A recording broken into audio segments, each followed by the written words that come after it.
Blackout Guitars and Kazoo Theory Shop. I'm here in the shop today with another episode of Guitars and Gardening. Look at some guitars, look at some gardening, we have a good old time. We're back for part 4, season 2, episode 5. We've been doing our aquaponics experiment, super cool. So we're gonna get back to it. We have a lot of different options on how to plant our plants in the little hole. So we're gonna grab our gardening hat and we're gonna get to it.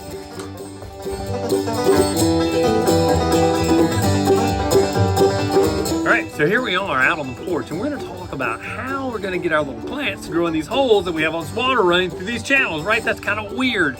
And some people are like, how do you do that? I have some questions about that. Well, there's lots of different methods. Some people use little net cups and some pebbles in there and little clay pebbles, and some people use coconut coir, and some people use rock wool, and some people use little sponges. And you're like, what in the world is rock wool? Well, rock wool is an item. It's kind of hard to get a hold of. You have to go out to your local volcano, which we went out to our local volcano and we took a helicopter out there and we took some samples of some lava and we took it and then we spun it in our cotton candy machine. And so then you end up with rock wool. We actually didn't do that. This is rock wool. You can actually purchase it online. They're little cubes and you put your seed in there and you put it down and the water soaks water up. It allows for enough air and moisture to go in there and the seed sprouts and they grow in your system. And this just sits down in one of the holes. Rock wool, I wasn't joking, actually does come from lava rock. They take somehow lava stone and spin it like cotton candy. Don't ask me. Sounds kind of dangerous. Anyway, but we're going to use a different method. I was going to use these rock wool cubes. These particular ones are a little larger than what I needed, and we're going to send those back. But also, rock wool is not compostable. You can't do anything with it. Once you use it, you throw it away. It just seems like it causes much trash. So today we're going to use a Keurig cup. That's kind of cool, isn't it? So let's get to it here. All right, so you're like, Keurig cups, like the little coffee things? Yes, this is a little pot of it. This is the 100% Arabica Donut Shop ground coffee. I probably said that wrong. But anyway, there's the little cup, and about 13 billion of these go into a landfill every year, and that would wrap around the world 10.5 times, supposedly. Whether those numbers are incorrect or correct, I don't know.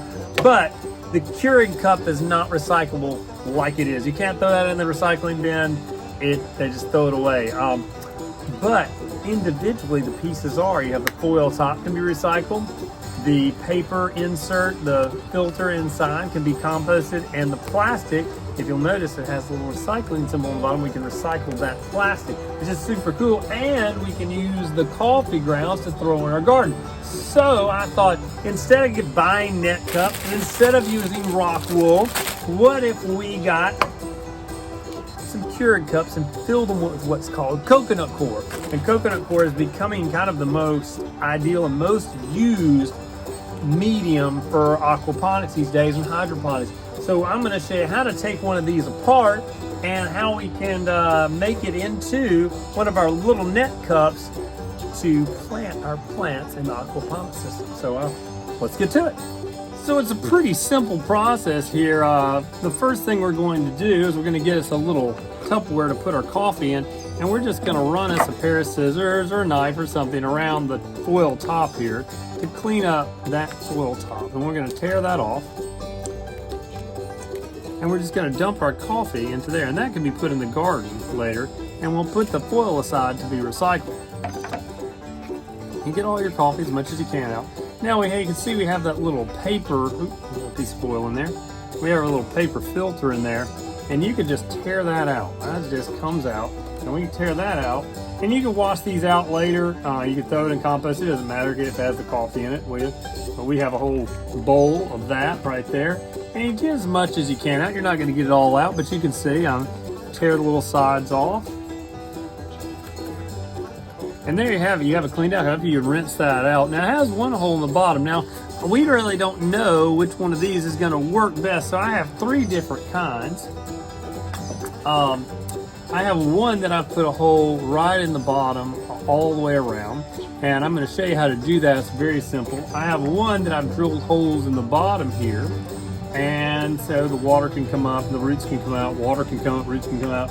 And then I have one that has hole, one in the middle and around the sides. I'm gonna try 3 different styles here because I just don't know which one's gonna work quite as well as the other one. So it's a little bit of an experiment, like I said. So to get this bottom piece off though, I will show you this. You already have the hole where the Keurig machine has punched. And you could use these for anything. You could use this if you have little plants you need to keep in place in your aquarium. You can make these little net cups. And so I cut all the way to the outside edge to it, where it's coming over the edge there a little bit. And then I just take a pair of needle nose pliers and grab, and it kind of, let's see if it'll work for us here. It's worked a few times, but there it is, and it just pulls 1/2 moon off. And then we get over to the other side. Pull again. And it's kind of tough. These things are made well, I'll say that. There it goes. And we pull the other side off. And if you got a little excess there, it really doesn't matter, but if you want to get the rest out, you just cut it out with a little bit of a, but it gives you a neat, and if you're trying to hold some material in there, you can leave a little edge if you want to, but there you go. You can make little net cups for your planting, if that works in an aquarium, or if you want to put it into an aquaponics or hydroponic system. There you go. That's how we use a Keurig cup for a net cup. So from this point on, I'm going to show you what we're going to plant. What is coconut coir and how does it work? Pretty weird. So let's check it out. So I have to be honest, I've never used coconut fiber before. This coconut coir. It's a dried block of just pure coconut fiber, and I guess you can break off a piece here. And there you go, look at that. You just kind of break off a chunk right there, and you can see it's just coconut fiber. I found this particular coconut fiber in the pet area. Apparently you can use it as a medium on the bottom of your terrarium.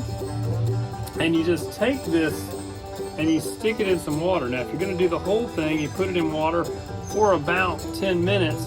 But I'm going to just drop this in and we're going to take a look and see what it does. So here we go.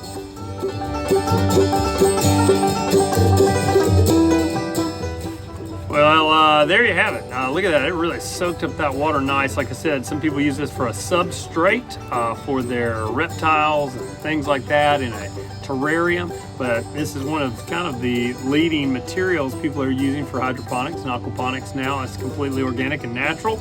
And you can put it in your net cups just like our rock wool. But we're going to take this one here. We don't really know which one's going to work the best. Like we have the one with a hole in the bottom. We have one with little holes in the bottom. We have ones with holes in the side. So we're just going to put some of that in each one of these. And then we'll stick a seed in there and get it to sprout, and then we'll have it stuck in our system, and that water and nutrients will continually go, and the roots will get going. Here's the one with the holes in the bottom. Of course, the water would come up through those holes and allows the roots to come out those holes. And I think our best bet is going to be this one that has the hole just straight through. And you go, well, how is the stuff going to stay in there? Well, we're going to put our hand in the bottom just like that. We're going to press it down and kind of pack it a little tighter. And look at that, it stays just fine, and it'll sit on the bottom inside. And as it grows, the roots will come up, it'll push it up, the plant will hold it in place in the hole. But the trick is going to be that the plant's roots can come all the way at the bottom without being connected to the cup, and we can pop that plant out, reuse the cup, but if not, we can slice this open, get the plant off, and we can recycle that plastic. Pretty cool little system. We're gonna give it a try, so let's get some seeds planted in here.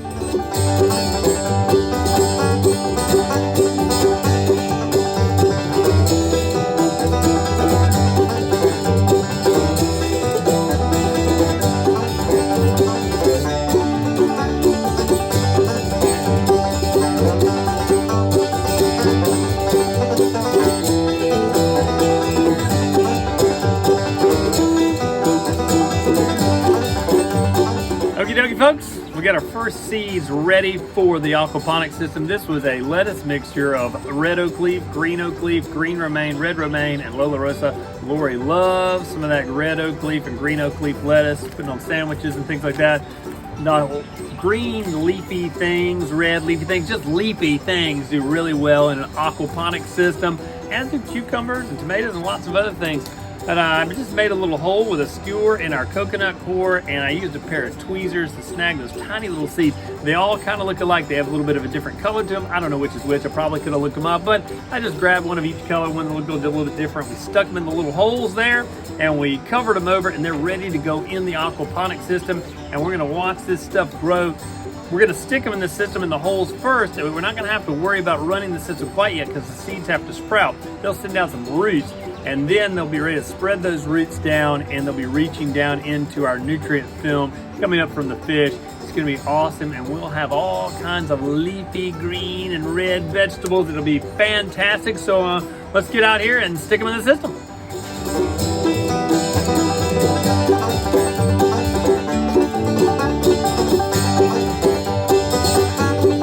There you have it, folks. We got the system built, up and running. We got our first seeds in, waiting for them to sprout. We're going to keep you updated on their progress, but I hope you'll join us for next episode where we add something a little unconventional to the greenhouse, as if this wasn't unconventional enough.